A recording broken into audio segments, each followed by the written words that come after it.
రండి. వేదకాల ఆరాధన కొరకు మనం 113వ కీర్తనని ధ్యానం చేస్తాం. 113వ కీర్తనలో కీర్తనకి మరి 113 నుంచి 118 వరకు కూడా ఈ కీర్తనలన్నీ కూడా గొప్ప స్తుతి కీర్తనలు. అందుకని ఈ కీర్తనని హల్లెలూయా కీర్తనలు అంటారు. హల్లెలూయా అనేటువంటి హెడ్డింగ్ తో ముందుకెళ్తాం అన్నమాట. సో ఇక్కడ చూసినప్పుడు ఇవన్నీ ఇశ్రాయేలీయులు హల్లెలూయా పాటలు అని చెప్పుకోవచ్చు. ఇది సంవత్సరం అంతా పాడతారంట వాళ్ళు. ముఖ్యంగా పెంతెకొస్తు పండగకి, లేకపోతే పస్కా పండగకి, గుడారాల పండగకి, ఈ పండుగల్లో పాడుకుంటా ఉంటారు ఈ కీర్తనని 113 నుంచి 118 వరకు. ప్రతి అమావాస్య రోజున పాడతారంట. కొత్త సంవత్సరానికి ముందు పాడతారంట. కొత్త సంవత్సరానికి ముందు మాత్రం పాడరంట వీటిని. సో ఇవన్నీ కూడా మరి సంవత్సరం అంతా పాడుకునేటువంటి పాటలు అన్నమాట ఇశ్రాయేల్ జనాంగానికి. దేవుని ప్రజలు స్తుతి గానాలు చేయాలి అని దేవుడు కోరుకుంటా ఉంటాడు. స్తుతి అనే మాటకి మరి చాలా మాటలతో, అంటే పర్యాయ పదాలు అంటాం కదా, వాటితో మరి ఆ స్తుతి అనే మాట లేకపోతే దాని తాలూకా మాటలు 180 సార్లు 186 సార్లు ఉన్నాయంట కీర్తనలో. మరి నిజమే, అన్ని సార్లు మరి కీర్తనలో ఉంటే మన పరిస్థితి ఏంటి? మనం స్తుతించడం నేర్చుకుంటున్నామా? మరి చూసినట్లయితే మన పరిస్థితులు ఎంత, ఎటువంటి పరిస్థితులు ఉన్నప్పటికీ, ఎటువంటి అవసరతలు ఉన్నప్పటికీ, ఎటువంటి విషయాలు ఉన్నప్పటికీ కూడా మనం స్తుతించడం అనేది నేర్చుకోవాలి. పరిస్థితులన్నింటినీ పక్కన పెట్టి, మన విచారాన్ని లేకపోతే మన బాధలన్నింటినీ పక్కన పెట్టి స్తుతించడం నేర్చుకున్నప్పుడు మరి ఎన్నో గొప్ప విషయాలు మన జీవితాల్లో జరుగుతాయి. తర్వాత చూస్తే కనుక ఈ పాటలన్నీ పస్కా పండుగ సందర్భంలో పాడతారనే హృదయం మాత్రం ఆ యొక్క సన్నివేశం మాత్రం మన హృదయాలను ఆకట్టుకుంటా ఉంటది. మరి మేడగదిలో ఉన్నటువంటి యేసుక్రీస్తు ప్రభువుని జ్ఞాపకం చేసుకుని మరి మనం ఆయన జ్ఞాపకం చేసుకోకుండా మనం పాటలు పాడలేము, ధ్యానం చేయలేము. మరి చూసినట్లయితే ఆ యొక్క కల్వరి శిలువను లేకపోతే గెత్సెమనే వనాన్ని, ఆ గొల్గొతాని మరి కొన్ని గంటల ముందు ఈ యొక్క మరి ఆయన శిష్యులందరితో మేడగదిలో గడిపి చాలా సత్యాలని ఆయన బోధించారు. అది పరలోక సంబంధమైనటువంటి సత్యాలు, దేవుని చిత్తం గురించి, అటువంటి విషయాలన్నిటి గురించి ఆయన బోధించారు. అయితే వాళ్ళందరూ కీర్తనలు పాడారు అని అక్కడ రాయబడి ఉంది. నిజమే, బహుశా పరలోకంలో కూడా మరి మనం కూడా అలానే కీర్తనలు పాడతాం. మరి క్రీస్తు ప్రభు నాయకుడిగా ఉంటా ఉండగా పరలోకంలో మరి ఎన్ని పాటల ధ్వని ప్రతిధ్వనిస్తూ మనం ఎరగం. మరి రాబోయే యుగానికి దేవుని యొక్క సింహాసనం చుట్టూ నిలిచి స్తుతి చెల్లించడానికి దేవుడు మనకి సహాయం చేస్తాడు. మరి పస్కా పండుగ సమయంలో భోజనానికి ముందు మరి ఆ రాత్రి కూడా ఈ పాట పాడారు. ఒక విధంగా చెప్పాలంటే ఈ కీర్తన భోజనపు బల్ల వద్ద అందరూ చేరి దేవుని యొక్క ప్రేమకు, ఆయన మన పట్ల చూపిస్తున్నటువంటి శ్రద్ధకు కృతజ్ఞత చెల్లించటం, వందనం చెల్లించటం, అలాంటి పాట ఇది. మరి మనం దీన్ని చదువుతున్నప్పుడు మన జీవితంలో ఉన్నటువంటి వ్యతిరేక పరిస్థితులు కానీ, మనకు వ్యతిరేకంగా ఉన్నటువంటి పరిస్థితులు కానీ, మరి ఇంకా ఆ మేడగదిలో కూడా ఉన్న పరిస్థితులు, ఇవన్నీ కూడా తొలగిపోవటం అనేది మనం జ్ఞాపకం చేసుకుంటా ఉంటాం అన్నమాట. మరి 113 1 నుంచి 3 వచనాలు చూస్తే దేవుడు మన స్తుతిని కోరుకుంటున్నాడు అనేటువంటి స్పష్టమైన విషయాన్ని అక్కడ భక్తుడు రాస్తా ఉన్నాడు. యెహోవాను స్తుతించుడి, యెహోవా సేవకులారా ఆయనను స్తుతించుడి. యెహోవాను స్తుతించుడి అనే మాట మరి హెబ్రీ భాషలో హల్లెలూయా అనేటువంటి మాటకి పర్యాయ పదం అన్నమాట. హెబ్రీ భాషలో హల్లెలూయా అంటే దేవుణ్ణి స్తుతించండి అని అర్థం. మరి క్రైస్తవ లోకంలో ఈ మాట చాలా ప్రాచుర్యమైనటువంటి మాట. ఈవెన్ అన్ని జనులకు కూడా మరి ఆ మాట అర్థమవుతా ఉంటది. అంత ప్రాచుర్యం పొందినటువంటి హెబ్రీ మాట అది. మరి దేవుని సేవకులు ఆయన్ని స్తుతించాలి అని పిలువబడతా ఉన్నారు. మనం ఒక మంచి యజమానుణ్ణి సేవిస్తా ఉన్నాం. ఆకాశం మీదలోను, భూమి మీద, భూమి కింద కూడా అటువంటి వారు ఎవ్వరూ లేరు. అటువంటి అసమానమైనటువంటి యజమానుణ్ణి మనం సేవిస్తా ఉన్నాం. అందుకనే మరి మన నుంచి కూడా ఆయన శ్రేష్టమైన దాన్ని పొందటానికి అర్హుడు ఆయన. మరి ఆయన అప్పగించినటువంటి పని మనకి కఠినంగా ఉన్నప్పటికి కూడా దానికి ప్రతిఫలం దొరకట్లేదనో, ప్రయాసతో చేస్తున్నాం పననో, మరి అటువంటి విషయాలు మనకు తెలిసినప్పటికి కూడా మరి దుష్టులు మన చుట్టూ ఉన్నటువంటి వారు మరి వ్యతిరేకతని లేపినప్పటికీ కూడా మరి తోటి సహోదరులు, తోటివారు, తోటి సహోదరి మనల్ని అర్థం చేసుకోలేనప్పుడు కూడా మరి అటువంటి వ్యతిరేకమైన పరిస్థితులు మన జీవితంలో ఉన్నప్పుడు కూడా ఆయన మన స్తుతికి పాత్రుడు. అందుకనే మనం ఆయన్ను స్తుతించాలి. మరి నిజంగానే ఆయన యొక్క పని కొరకు పిలువబడినందుకు మనం ధన్యులం. మనం ఆయన అప్పగించినటువంటి పని ఎలా చేస్తున్నాం అనేది ప్రాముఖ్యం కాదు. మరి లక్షల మందికి ప్రసంగం చేసే పని అయినా సరే, ఒక చిన్న సాక్ష్యం చెప్పేటువంటి పని అయినా సరే, అన్ని కూడా ఆయన పరిచర్య. నిజంగానే మహిమగల దేవుడు ఆజ్ఞాపిస్తే ఒక దేవదూత అంట ఒక చిన్న లాంతరు చిమ్మిని ఉంటుంది చూసారా, దాన్ని కూడా తుడుస్తుందంట. నిజంగానే ఆయన పరిచర్యలో ఉండడమే, ఆయన స్థుతించడమే, ఆయన యొక్క రాజ్యవ్యాప్తిలో చిన్న చిన్న పనులు చేయడమే ఒక పెద్ద గౌరవనీయమైనటువంటి పదవి. దాన్ని మనం గుర్తుపెట్టుకోవాలి. మనం ఎలా చేస్తున్నాము, ఏంటి, ఎంత పని, ఎంత గొప్పది, ఎంత గుర్తింపదగింది అది కాదు, కానీ దేవుడు అప్పగించినటువంటి పనిని శ్రద్ధగా చేస్తున్నామా లేదా అనేది మన జీవితంలో ముఖ్యమైనటువంటి విషయం. తర్వాత చూసినట్లయితే కనుక ముందుకెళ్తే, ఇది మొదలుకొని ఎల్లకాలము యెహోవా నామము సన్నతించబడును గాక. 3 వాక్యాల్లో కూడా 3 సార్లు యెహోవా నామము అనే మాట రాయబడింది. మరి పాత నిబంధన గ్రంథం అంతట్లో కూడా దేవుడు తన నామం ద్వారా తనను తాను బయలుపరుచుకున్నాడు. మరి ఆయన పేర్లన్నీ మనకు తెలుసు. Elohim, Adonai, Jehovah Shalom, Jehovah Shammah, Jehovah Tsidkenu, Jehovah Nissi, El Elyon, El షద్దాయ్.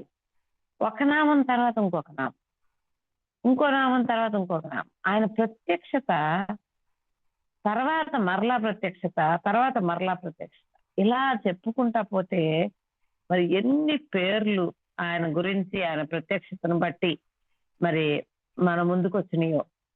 అయితే కొత్త నిబంధనలోకి వచ్చేటప్పటికి మా తండ్రి, తండ్రి అనే మాట పాత నిబంధనలో మనకి కనిపించదు, కానీ కొత్త నిబంధనలో మా తండ్రి, పరలోకమందున్న మా తండ్రి అని అంటా ఉన్నాం మనం అందరం. అది కూడా ఆయనకి ఇవ్వబడినటువంటి పేరే. మరి కీర్తనాకారుడు ఎల్లకాలము ఆయన స్తుతింపబడును గాక అంటా ఉన్నాడు. అంటే ఈ నామాలన్నిట్లో ఆయన ఎవరు, ఎటువంటి వాడు, ఆయన గుణగణాలు ఏంటి, ఆయన ఏం చేశాడు అనేటువంటి విషయాలను మనకి ఆయన పేర్లు తెలియజేస్తా ఉన్నాయి. మరి జీవితంలో విలువైనవి కొన్ని ఉంటాయి, కొన్ని ఉండటం కాదు, కొన్నే ఉంటాయి. వాటిలో మంచి పేరు ఒకటి. మంచి పేరు మనకి గుర్తింపుని, గౌరవాన్ని తెస్తుంది. సో పేరుకున్నటువంటి ప్రాముఖ్యత అటువంటిది. మరి బానిసల యజమానులంట బానిసలను కొన్న తర్వాత వారు చేసే మొట్టమొదటి పని ఏంటంటే వారి పేర్లను మార్చేస్తారంట. వారి పేర్లను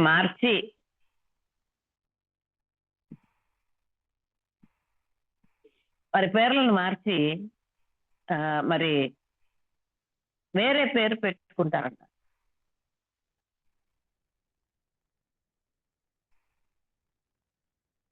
ఎందుకు అంటే అక్కడ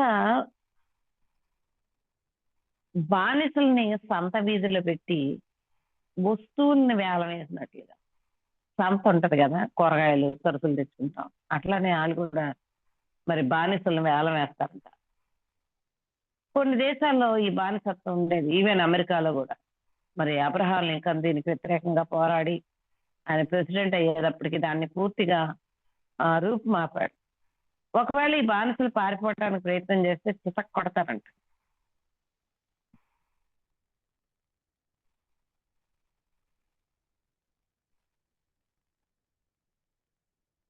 ఆ రకంగా మరి వాళ్ళు ఆ సంతలో ఆ వ్యక్తుల్ని కొనుక్కొని వారికి ఇష్టమైనటువంటి పేరు పెట్టుకుంటారంట.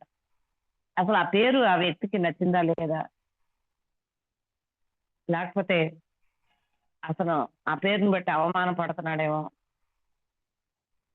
మరి అసహించుకుంటున్నాడేమో అనేటువంటివి ఏమీ కూడా చూడరు. ఇక వాళ్ళకంటూ ఒక నిర్ణయం ఏమి ఉండదు, వాళ్ళకంటూ ఒక మనసే ఉండదు. పేర్లు మాత్రం వాళ్ళకి ఇష్టం వచ్చినట్టు యజమానులు మార్చేస్తా ఉంటారు. అట్లా ఉంటది ఆ బానిసల యొక్క జీవితం. అయితే మన యజమానుని కనుక మనం చూస్తే మనల్ని బానిసత్వం నుంచి విడిపించి, నిజానికి ఆ బానిసత్వం నుంచి విడిపించడానికి ఆయన వెల ఇచ్చి కొన్నాడు. తన సొంత రక్తాన్ని ఇచ్చాడు, తన సొంత ఆ శరీరాన్ని ఇచ్చాడు, తనకు సొంత జీవితాన్ని ఇచ్చాడు. అయితే ఆయన నామాన్ని ధరించేటువంటి గౌరవాన్ని మనకిచ్చాడు. ఆయన మనకున్న పేరుని మార్చాడు, కానీ గౌరవప్రదమైనటువంటి ఆ ఆయన నామాన్ని ధరించే గౌరవాన్ని మనకిచ్చాడు. గౌరవప్రదమైనటువంటి పేరును మరి మన మన యొక్క మనకి నిత్యము కూడా ఆయన ఇచ్చాడు.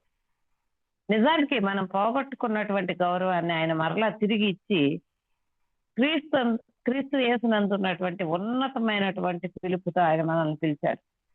ఆయన పేరును ధరించి ఆ విధంగా మనం పిలువబడాలి అని ఆయన కోరుకున్నాడు. నిజమే, మనం ఆయన పేరును ధరించినట్లయితే ఆయన చక్కగా ఆరాధిస్తాం, ఆయన పేరుని ప్రకటిస్తాం. మనం అయిష్టతో ఆయన సేవించడం ఆయనకి ఇష్టం లేదు. ఆయన్ని ప్రేమతో మనం సేవించాలని ఆయన కోరుకుంటా ఉన్నాడు. మరి దేవునికి తగిన విధంగా ఎలా స్తుతించాలో కీర్తనాకారుడు మనకు తెలియజేస్తా ఉన్నాడు. అది మాత్రమే కాదు, అతడు కొన్ని విషయాలు నొక్కి చెప్తా ఉన్నాడు. మరి 3వ వచనం కనుక మనం చూస్తే, సూర్యోదయం మొదలుకొని సూర్యాస్తమయం వరకు యెహోవా నామము స్తుతినందదగింది. ఆయన యొక్క స్థుతి భూమి అంతటా వ్యాపించిందంట. తూర్పున అంటే సూర్యోదయం తూర్పున జరిగితే సూర్యాస్తమయం పడమరం జరుగుతుంది. అంటే తూర్పున మొదలుకొని పడమట వరకు, అంటే చివరికి భూగోళం అంతా కూడా ఆయన స్థుతి ప్రతిధ్వనిస్తా ఉందంట. మరి నిజమే కదా. మరి ఆదివారం ఆరాధన కనుక మనం ఆరాధిస్తే, మన దేశంలో మనం ఆరాధన కూడుకోవటానికి ముందే వేరే దేశంలో ఆరాధన జరుగుతూ ఉంటుంది. మన ఆరాధన అయ్యేటప్పటికి ఇంకొక దేశంలో ఆరాధన జరుగుతూ ఉంటుంది. ఎందుకంటే మన టైమ్స్ అన్ని కూడా వేరు. అంటే మనం చూస్తే గనక ఒక ఆదివార దినాన్ని పరిశీలిస్తే దేవుని ప్రజలు భూమి మీద ఎక్కడెక్కడో ఉండి మరి ఆయన చేతులెత్తి ఆరాధిస్తూనే ఉంటారు. ఒక్కో దేశంలో ఒక్కో సమయంలో ఆరాధన జరుగుతూనే ఉంటది. మరి మనకి పగల్లో జరిగితే మన రాత్రిలో వేరే వాళ్ళకి పగలవుతుంది, అక్కడ జరుగుతూ ఉంటది. అంటే మనం పాడే పాటే చివరి పాట కాదు, అది ముగింపు కాదు. ఇంకో చాట ఆరాధన మొదలవుతుంది ఆ పాట. మనం ముగింపు ఆశీర్వాదం తీసుకుంటున్నటువంటి సమయంలో మరో చాట ఈవెన్ మన దేశంలో కూడా ఆరాధన ప్రారంభం అవుతుంది. అంటే సూర్యోదయం మొదలుకొని సూర్యాస్తమయం వరకు కూడా స్తుతి ధ్వనిస్తా ఉంటానే ఉంటది. ఆ స్తుతి పాటలు వినపడతానే ఉంటాయి, ఆరాధన వినపడతానే ఉంటుంది. నిజమే, 4, 5, 6 వచనాలు చూస్తే ఆయన మన స్తుతిని కోరుకుంటా ఉన్నాడు. దేవుణ్ణి సంతోషపెట్టే ఆరాధనలో ముఖ్యంగా 3 విషయాలను కీర్తనకారుడు మనకి రాస్తా ఉన్నాడు. ఏంటి అంటే 4వ వచనంలో ఆయన యొక్క మహిమ గురించి, యెహోవా అన్యజనులు అందరి ఎదుట మహోన్నతుడు అనే మాటని ఆయన రాస్తున్నాడు. ఆయన మహిమ ఆకాశ విశాలమున వ్యాపించి ఉన్నది. మరి నిజమే, ఈ దేశంలో కొన్ని దేశాల్లో మరి నాస్తికత్వం, దేవుడు లేడు అనేటువంటి విషయాన్ని ప్రచారం చేయడానికి తీర్మానించుకున్న వాళ్ళు ఎందరో ఉన్నారు, ఎన్నో కార్యాలు చేశారు. అయితే వాళ్ళు వాళ్ళు జయించల. యెహోవా అన్యజనులందరి ఎదుట మహోన్నతుడు. అంటే ఒక బకెట్ నీళ్ళలో ఒక డ్రాప్ నీళ్ళు, ఒక నీటి బొట్టు కలిపితే ఏమవుతుంది? ఏమీ అవ్వదు.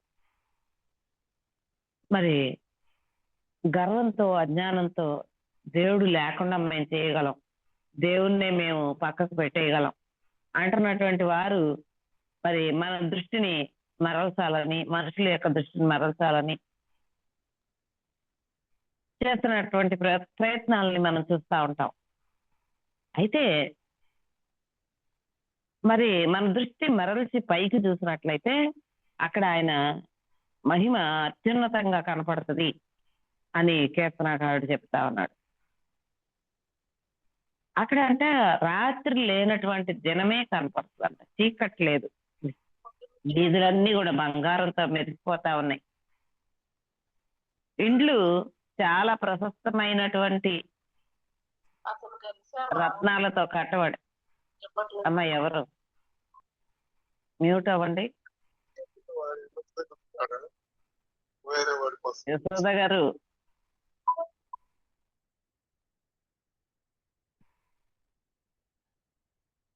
ఇండ్లంట బంగారంతో మెరిసిపోతా ఉంటాయంట. మరి అనేకమైన వజ్రాలు, రత్నాలు, ముత్యాల గురించి ప్రకటన గ్రంథంలో ప్రస్తావించబడింది. ఆయన సింహాసనం ఎంత కాంతివంతంగా ఉంటుందో చెప్పబడింది. మరి అక్కడ ఉన్నటువంటి ఆ యొక్క విషయాలు చూసినప్పుడు నీవు అర్హుడవు, నీవు యోగ్యుడవు అని మనమందరం కూడా ఆయన సింహాసనం చుట్టూ చేరి సూచిస్తామంట. నిజమే, ఆయన గొప్పతనాన్ని గురించి 5వ వచనంలో మాట్లాడుతా ఉన్నాడు. ఉన్నతమందు ఆశీనుడై ఉన్న మన దేవుడైన యెహోవాను పోలిన వాడేవాడు. నిజమే, లోకంలోని గొప్ప గొప్ప వాళ్ళందరినీ ఆయన ఎదుట నిలవపడితే ప్రపంచ ప్రఖ్యాతి చెందిన వారిని, ప్రపంచ ప్రసిద్ధి జ్ఞానవంతుల్ని, ప్రపంచ ప్రసిద్ధి చెందినటువంటి మత నాయకుల్ని, వీళ్ళందరినీ కూడా ఆయన ముందు నిలవబడితే, నిజమే ప్రపంచంలో ప్రఖ్యాతి చెందిన వాళ్ళని ఆయన ముందు నిలవబడితే మన దేవుడైన యెహోవాను పోలిన వాడేవాడు. నిజమే, ఎవ్వరు లేరు లోకంలో. గనులైన వారందరూ దేవుని ముందు మరుగుద్దులే, అజ్ఞానులే, వ్యర్థులే. మన జ్ఞానం ఎందుకు కూడా అసలు పనికిరాదు. మరి సముద్రం ఒడ్డున గులకరాళ్ళు ఏరుకునే పిల్లల్లాగా కనిపిస్తారు దేవుని ఎదుట. మరి అయితే మతాల వల్ల ప్రయోజనం లేదు, రాజ్యాలను జయించడం వల్ల ప్రయోజనం లేదు. అవన్నీ కూడా ఇసుక మీద కట్టినటువంటి ఇండ్లు వంటివి. ఒక పెద్ద కెరటం వస్తే చాలు అన్ని కూడా మరి సముద్రంలోకి వెళ్ళిపోతాయి. మరి దేవునితో పోల్చదగిన వాడు ఒక్కడు కూడా ఏ తరంలో కూడా ఎక్కడా కూడా మనకు కనిపించడు. 6వ వచనంలో మనం చూస్తే ఆయన భూమి ఆకాశంలో వంగి చూడని అనుగ్రహించుతున్నాడు. దేవుని కృప అనేది అన్ని విషయాల కంటే కూడా చాలా గొప్పది. దేవుడు మహోన్నతుడై ఉండి కూడా క్రిందకు వంగి భూమి మీద జరుగుతున్న విషయాలను గమనిస్తున్నాడంట. ఆయన పరలోకంలో కూర్చుని భూమి వైపు చూస్తా ఉన్నాడు. అంటే ఆయన కృప ఎంత గొప్పదో మనం అర్థం చేసుకుంటాం. మరి ఆ మేడ గదిలో ఆ రోజు రాత్రి మనం యేసు ప్రభువును గనక గమనిస్తే ఆయన మానవాకారాన్ని ధరించి తాను తగ్గించుకుని శిలువ మరణం పొందినంతగా అంతగా విధేయత చూపించి మరి భూమి మీదకి మనిషిగా వచ్చాడు. అందుకనే దేవుడు లోకమును ఎంతో ప్రేమించిన కాగా తన అద్వితీయ కుమారునిగా పుట్టినవాని యందు విశ్వాసముంచి ప్రతివాడును నశింపకనే విజయం పొందినట్లు ఆయన అనుగ్రహించను అనే మాటని, మరి దేవుని యొక్క కృప యొక్క ప్రత్యక్షతని, అత్యున్నతమైనటువంటి ప్రత్యక్షతని ఈ యొక్క మాటలో మనం చూస్తా ఉన్నాం. మరి ఆయన మరి సశరీరుడుగా భూమి మీదకి వచ్చాడు, శరీరం ధరించుకున్నాడు, ఎన్నో బోధలు చేశాడు, మహత్కార్యాలు, ఆశ్చర్యకార్యాలు చేశాడు. మరి అసలు ఆయనని గమనిస్తే మరి మనం స్తుతించకుండా, ఆయన కృపను మనం పొగడకుండా మరి ఉండలేం. అది మనకి ఆయన కృప మనకి ఒక స్ఫూర్తినిస్తుంది ఆయన స్థుతించడానికి. మరి తర్వాత 7 నుంచి 9 వచనాలు చూస్తే దేవుడు నిజంగానే మన స్థుతులకు పాత్రుడు. మరి పాపంతో చెడిపోయినటువంటి ఈ లోకంలో మనం బ్రతుకుతా ఉన్నాం. కొన్ని సార్లు కన్నీటితో వెళ్తా ఉంటాం. అయినప్పటికి కూడా దేవుడు మన స్థుతులకి పాత్రుడు. ఎందుకంటే ఆయన దరిద్రులను లేవనెత్తేవాడు. దరిద్రుల కోసం ఆయన 2 పనులు చేస్తా ఉన్నాడు. ఇక్కడ చూస్తే వారిని గోతి నుండి లేవనెత్తుతున్నాడు. మొట్టమొదటిగా ఆయన గోతి నుండి లేవనెత్తుతున్నాడు. మరి ఇక్కడ ఒక అలంకారంగా వాడబడింది. ఒకటి నేల, ఇంకొకటి పెంటకొప్ప. పాత నిబంధన కాలంలో పట్టణంలో పోగు చేయబడినటువంటి చెత్తంతా కూడా పట్టణపు గోడ బయటికి పారవేసి అగ్నితో కాల్చేసేవారు. చలికాలంలో పట్టణం బయట ఉండే బిచ్చగాళ్ళు, కుష్ఠరోగులు, అసహ్యమైన చర్మ రోగాలతో బాధపడేవారు, ఇంకా ఇతర కారణాల వలన వెలివేయబడినటువంటి వారందరూ ఆ రాత్రి వేళ పెంటకొప్పల దగ్గర చేరి కాలిపోతున్న చెత్త దగ్గర చలి కాచుకునేవాళ్ళంట. ప్రపంచంలో గొప్ప వాళ్ళకి వీళ్ళ సంగతి పట్టకపోయినా దేవుడు పట్టించుకుంటా ఉంటాడు. దేవుడు ప్రతి వారిని చూస్తా ఉన్నాడు. గొప్ప గొప్ప పట్టణాలని చూస్తున్నాడు. రోడ్డు పక్కన మురికి వాడల్లో ఆకలితో అటమటిస్తున్న వారిని కూడా ఆయన చూస్తా ఉన్నాడు. అయితే వారికి నిత్య జీవాన్ని ఇస్తానని చెప్తా ఉన్నాడు. అంతేకాకుండా జీవాహారాన్ని ఇస్తానంటున్నాడు. ఆయన రాజ్యంలో వారికి స్థానం ఇస్తానంటున్నాడు. రాబోయే లోకంలో పదవిని, ఒక హోదాని ఇస్తానని చెప్తా ఉన్నాడు. వారు ఉన్నటువంటి పెంటకొప్పల మీద నుంచి పైకి లేవనెత్తుతాను అని వాగ్దానం చేస్తా ఉన్నాడు. గోతిలోంచి పైకి తీయటం మాత్రమే కాదు కానీ వారిని ప్రధానులతోనూ తన ప్రజల ప్రధానులతో వారిని కూర్చుండబెట్టుటకై, అంటే పరలోకంలో వారికి అధికారాన్ని ఇస్తారని చెప్తా ఉన్నాడు. దరిద్రుల పట్ల ఆయన కృప అంత అధికంగా ఉంది. అందుకనే మనం కూడా గమనించినప్పుడు సువార్త మొట్టమొదటిగా పేదవారి దగ్గరికి తీసుకెళ్ళబడింది. చాలా సార్లు మనం గమనిస్తే, అందుకని ఆయన కూడా అన్నాడు, ధనికుడు సూది బెజ్జంలో ఒంటి దూరటం ఈజీనే గాని ధనికుడు పరలోక రాజ్యంలోకి రావడం చాలా కష్టం అన్నాడు ఆయన. మరి మనం చూసినట్లయితే సువార్త కూడా మనం గమనిస్తే ఎక్కువ శాతం సువార్త పేదవారి దగ్గరికి వెళ్ళింది. దేవుని రాజ్యంలో ఉండేటువంటి గొప్ప వాళ్ళందరూ కూడా ఈ లోకంలో పేదవాళ్లే, తక్కువ స్థాయిలో ఉన్నవాళ్లే. అని దేవుడు ఏ స్థితి నుంచి ఏ స్థితికి మనల్ని లేవనెత్తుతాడు అని మనం గమనించినప్పుడు మరి అది గొప్ప ఆశ్చర్యాన్ని మనకి కలగజేస్తుంది. చివరిగా 9వ వచనం మనం చూస్తే, ఆయన సంతు లేని దాన్ని ఇల్లాలుగాను కుమారుల సంతోషం గల తల్లిగాను చేయదు, యెహోవాను స్తుతించడి. ఈ కీర్తనలో 6-7 వచనాలు హన్నా పాడినటువంటి కీర్తనతో పోలి ఉంటాయి. గొడ్రాల తరం నుంచి తనను విడిపించమని అన్న దేవుని సన్నిధిలో కన్నీటితో ప్రార్థన చేస్తుంది. దేవుడు ఆమె మరణ ఆలకించి ఆమెకు కుమారుని అనుగ్రహిస్తే అతనికి సమూయేలు అని పేరు పెట్టి ఆ బిడ్డను తిరిగి ఆమె దేవుని మందిరంలో అప్పగించి దేవునికి ప్రతిష్ఠిస్తుంది. ఆ చిన్నవాడైనటువంటి సమూయేలు ఏలీ వద్దకు వచ్చి తన్ని మంటిలో నుంచి దేవుడు లేవనెత్తాడని ఆయన్ని స్తుతించింది. మరి ఈ మాటలే హన్నా కూడా వాడింది. మరి గాబ్రియేల్ దూత మరియని సందర్శించిన తర్వాత మరి కూడా దాదాపు ఇలాంటి మాటలే పలికింది. అంటే వాళ్ళ హృదయాల్లో ఉన్నటువంటి హార్మనీ అట్లాంటిది. మరి ఈ మాటల్ని మనం మరి తల్లులు అయినటువంటి స్త్రీలు పాడటం మనం చూస్తాం. దేవుడు స్త్రీలను తల్లులను గౌరవించడం ఈ కీర్తనలు మనం చూస్తాం.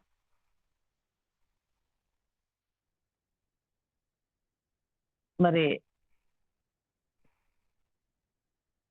ఈ కీర్తనని మనం చూసినప్పుడు బహుశా ఈ కీర్తనని తన యొక్క మొట్టమొదటి కుమారుడు పుట్టబోతా ఉన్నప్పుడు ఎదురు చూస్తారా రాజు రాసినటువంటి కీర్తన అయి ఉండొచ్చు అని మరి కొంతమంది దైవజనుల అభిప్రాయం. నిజమే, ఈ కీర్తన స్తుతితో ప్రారంభమైంది, స్తుతితోనే ముగుస్తా ఉంది. అందుకనే హల్లెలూయా కీర్తన అనే కీర్తనతో ఈ 113వ కీర్తనని మనం చదువుకుంటాం. నిజమే, దేవుడు మన స్తుతులను కోరుతా ఉన్నాడు. ఆయన మన స్తుతికి పాత్రుడు కూడా. ఆయనకి మనం స్తుతి చెల్లించవలసిన వారంగా ఉన్నాం. హృదయపూర్వకంగా స్తుతి చెల్లించవలసిన వారంగా ఉన్నాం. ఆయనకి మనకేం చేశాడు, మన పట్ల ఏం చేశాడు, మనకేం చేశాడు అనేటువంటి విషయాలను మనం జ్ఞాపకం చేసుకున్నప్పుడు హృదయపూర్వకంగా ఆయన ఆత్మతోనూ సత్యంతోనూ మనం ఆయన స్థుతించాలి అనేటువంటి ఆ గొప్ప విషయాన్ని మన ముందుకి ఆయన తీసుకుని వస్తా ఉన్నాడు. కాబట్టి ఆయనకి స్తుతి చెల్లించటం అనేది మరి ఈ కీర్తనలో రాయబడింది. మనం కూడా మన హృదయాలను పరిశీలించుకుంటాం. దేవుడు మన స్థితికి పాత్రుడు అని, ఆయన పెంట కుప్పల మీద నుంచి దీనులను పైకి లేవనెత్తేవాడని, మరి సంతత లేని వారిని మరి తల్లిగా చేసేవాడని, ఈ విషయాలన్నిటిని జ్ఞాపకం చేస్తున్నప్పుడు మరి ఏం చేశాడు ఆయన మనకి కల్వరి శిలువలో? ఆయన శరీరాకారంలో వచ్చి మరి ఏ విధంగా మనకి విమోచన ఇచ్చాడు. మరి ఆ యొక్క రాత్రి భోజనంలో మరి వారందరికీ ఆయన ఎన్నో మర్మాలు బోధించినప్పుడు వారు ఒక కీర్తనను పాడిది అని ఉంటది. ఆ కీర్తన ఈ కీర్తన. కాబట్టి మనం కూడా మరి ప్రభు యొక్క శిష్యులు లేకపోతే ప్రభు యొక్క భక్తులతో కలిసి మనం కూడా ఆయనకు హృదయపూర్వకమైనటువంటి స్థుతిని చెల్లించాం. దేవుడు గొప్ప విషయాలు మన జీవితాల్లో జరిగించాలని కోరుకుంటూ ఆయన ఎదుటి సాగిలి పడదాం. ఆయన గొప్ప కార్యాలు మన పట్ల చేసే దేవుడుగా ఉన్నాడు కాబట్టి ఆయన్ని స్తుతించుదాం. మరి ఆయన మనల్ని సృష్టించి విమోచించి రక్షించి మరి ఎంతో గొప్ప ప్రదేశానికి హెచ్చించే దేవుడు. మనం దేనికి అర్హులం కాదో దాన్ని మనకు అనుగ్రహించి అత్యధికమైనటువంటి కృపని అనుగ్రహించే దేవుడు. వాటన్నిటిని బట్టి ప్రభువును మనం స్తుతించబద్ధులమై ఉన్నాం. ఆయన స్తుతించబట్టానికి అర్హుడు కాబట్టి మనం ఆయన్ని స్తుతించాలి. దేవుడు ఈ వాక్య భాగం మనందరి వెనుకల్లో ఆశీర్వదించింది కాక. రండి ప్రభువు స్తుతిద్దాం, ఒకరి తర్వాత ఒకళ్ళు, మొదటిగా ఒకరు కొంతమంది అవకాశం తీసుకోండి.